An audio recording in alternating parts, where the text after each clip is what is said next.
हर मज़हब के पास एक मुक़द्दस किताब होती है, लेकिन क्या हर किताब वाकई खुदा का कलाम होती है? सोचिए, अगर कोई किताब कहती है कि ये खुदा का पैगाम है, तो क्या ये मुमकिन है कि उसमें गलती हो? अगर कोई किताब असल में खुदा का कलाम है, तो उसमें ना कोई कॉन्ट्रडिक्शन होगा, ना कोई साइंटिफिक एरर, क्योंकि एक खालिक जो हर चीज का इल्म रखता है, वो गलती नहीं करता। सोचने वाली बात है। अगर कुरान में लिखी कोई बात साइंस के खिलाफ साबित हो जाए, तो फिर क्या ये अल्लाह का कलाम हो सकता है?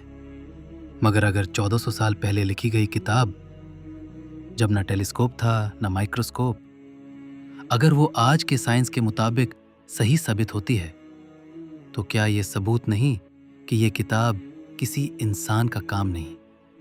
The shape of the earth, oval, not flat. Quran ने कहा, وَالْأَرْضَ بَعْدَ ذَلِكَ دَحَهَا. and after that he made the earth egg shaped. इसको अरबिक में दहाहा का असली मानी है an ostrich egg. और साइंस आज कहती है अर्थ बिल्कुल वैसे ही शेप में है, स्लाइटली ओवल। ये बात तो हजारों साल बाद समझ आई। Embryology, development in the womb. ثم خلقنا نطفة علاقة. Then we made the sperm drop into a clinging clot. Modern embryology confirm करता है कि अर्ली स्टेज एम्ब्रियो सच में यूट्रस की वॉल से चिपक जाता है। Clinging, leech like clot. 14 centuries ago कोई अल्ट्रासाउंड नहीं था। क्या ये बस एक अंदाजा था या इल्म इलाही? Mountains as pegs, stabilizers of earth. Have we not made the earth as a bed and the mountains as pegs? Geology के मुताबिक माउंटेन्स के नीचे रूट्स होते हैं, जैसे टेंट के पेग्स। साइंस ने रिसेंटली प्रूव किया कि mountains actually stabilise tectonic plates. Barrier between salt and sweet water. He has set a barrier between the two seas. They do not transgress. जहाँ सॉल्ट वाटर और fresh water मिलते हैं, वहाँ एक invisible barrier होता है, साइंटिफिकली प्रूवन फिनोमिनन कॉल्ड हेलोक्लाइन। ये तो सिर्फ चंद मिसालें हैं जो ये साबित करती हैं कि 1400 साल पहले ऐसी मालूमात सिर्फ एक क्रिएटर ही दे सकता था। आज जब इंसान टेलीस्कोप, माइक्रोस्कोप और एडवांस टेक्नोलॉजी तक पहुंच गया है, तब जाकर साइंस ने उन्हीं बातों को तस्लीम किया जो कुरान में पहले से लिखी हुई थी। कुरान में ऐसी बेशुमार निशानियां मौजूद हैं जो इंसान को हैरानी में डाल देती हैं। ये दुनिया की वाहिद किताब है जो हर लफ्ज अल्लाह का अपना कलाम है, जिसमें ना कुछ बदला, ना कुछ मीटा और ना ही वक्त के साथ कोई तब्दीली आई। इसके बारक्स दुनिया की दूसरी किताबें जैसे बाइबल वगैरह वक्त के साथ बदलती रही हैं। उनमें चेंजेस आए, लफ्जों में तब्दीली हुई और उनका असल मैसेज ढूंढना मुश्किल हो गया। मगर कुरान वो आज भी वैसा का वैसा है जैसा 1400 साल पहले नाजिल हुआ था, हर दौर के लिए, हर शख्स के लिए। Expanding universe. The Quran declared it first. और हमने आसमां को ताकत से बनाया और हम ही उसे मुसलसल फैलाते जा रहे हैं। 20th सेंचुरी में एडविन हबल ने बताया कि यूनिवर्स एक्सपैंड कर रहा है, लेकिन कुरान ने पहले ही कह दिया था। क्या किसी शख्स को 1400 साल पहले यह इल्म हो सकता था? Chapter 2, Vedas and Gita. क्या ये भी खुदा का पैगाम है? अब तक हमने देखा कि कुरान खुद को अल्लाह का लफ्जी पैगाम कहता है, और उसमें ऐसी बातें हैं जो सिर्फ एक हर चीज का इल्म रखने वाला खालिक ही कह सकता है। मगर क्या हिंदू रिलीजन की मुकद्दस किताबें भी वही लेवल का दावा करती हैं? सबसे पहले बात करते हैं वेदास की। ये हिंदू रिलीजन की सबसे पुरानी और मुकद्दस किताबें हैं। इन्हें डिवाइन नॉलेज कहा जाता है, लेकिन इनमें कभी ये लफ्ज नहीं मिलता कि ये क्रिएटर का लफ्ज कलाम है, या फिर ये कि ये हर लफ्ज खुद क्रिएटर ने भेजा है, जैसा कुरान में क्लियरली लिखा होता है। ये कुरान अल्लाह का नाजिल करदा कलाम है। वेदास का कंटेंट क्या है? ज्यादातर मंत्रस और पोएम्स है। आग, अग्नि, हवा, वायु, बारिश, इंद्रा जैसे देवताओं के लिए। ये किताबें रिचुअल्स और स्पिरिचुअल प्रैक्टिसेस पर ज्यादा फोकस करती हैं, न कि किसी खास साइंटिफिक या हिस्टोरिकल क्लेम पर। अब बात करते हैं भगवद गीता की।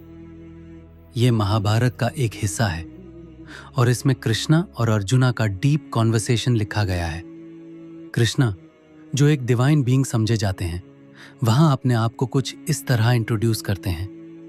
I am the source of all spiritual and material worlds. ये एक पावरफुल स्पिरिचुअल क्लेम है, मगर यूनिवर्सल क्रिएटर का क्लियर दावा जैसा कुरान में होता है, वो यहाँ नहीं मिलता। कुरान में अल्लाह कहते हैं, मैंने आसमान और जमीन को पैदा किया और उनके दरमियान जो कुछ है। एक अहम बात, हिंदू रिलीजन के मुताबिक 33 करोड़ देवता हैं जो अलग अलग फोर्सेस को रिप्रेजेंट करते हैं, मगर इनमें से कोई भी अल्टीमेट क्रिएटर नहीं, भले एक कॉस्मिक सिस्टम का पार्ट है। कुरान में हम देखते हैं अर्थ का ओवल शेप, एम्ब्रियोलॉजी, ओशंस का बैरियर, यूनिवर्स का एक्सपेंशन वगैरह, ये सब साइंस के मुताबिक हैं और कुरान ने ये सब कुछ 1400 साल पहले बता दिया।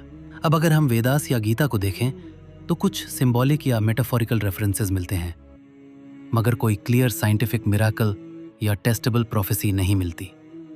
तो फर्क क्या है?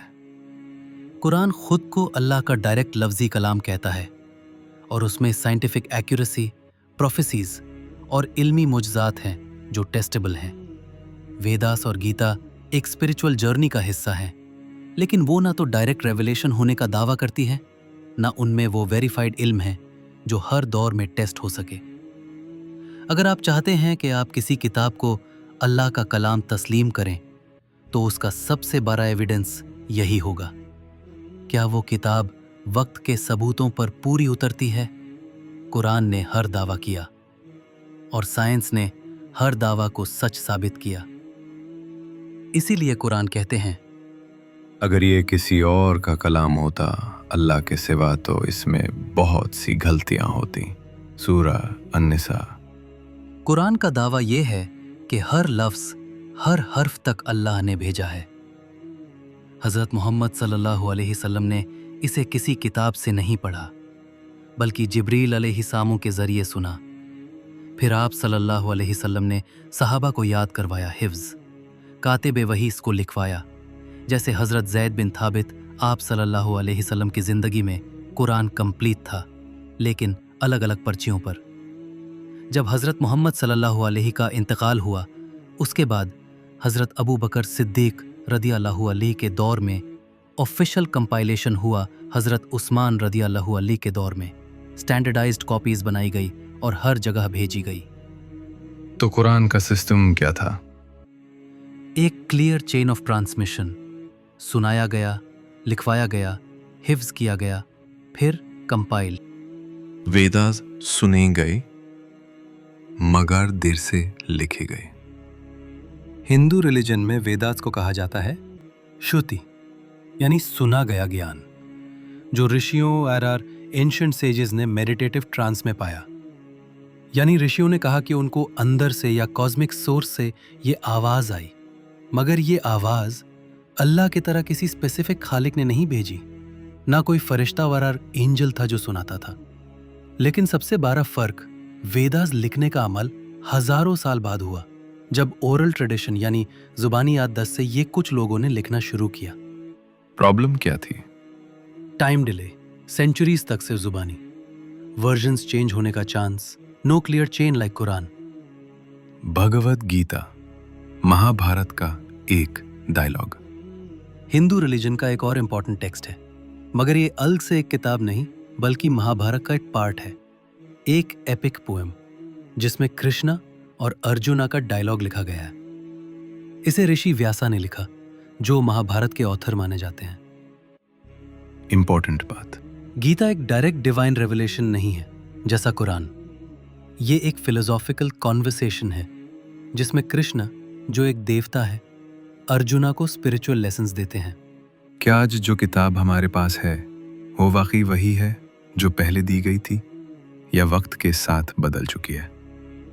कुरान आज भी बिल्कुल वैसा ही है।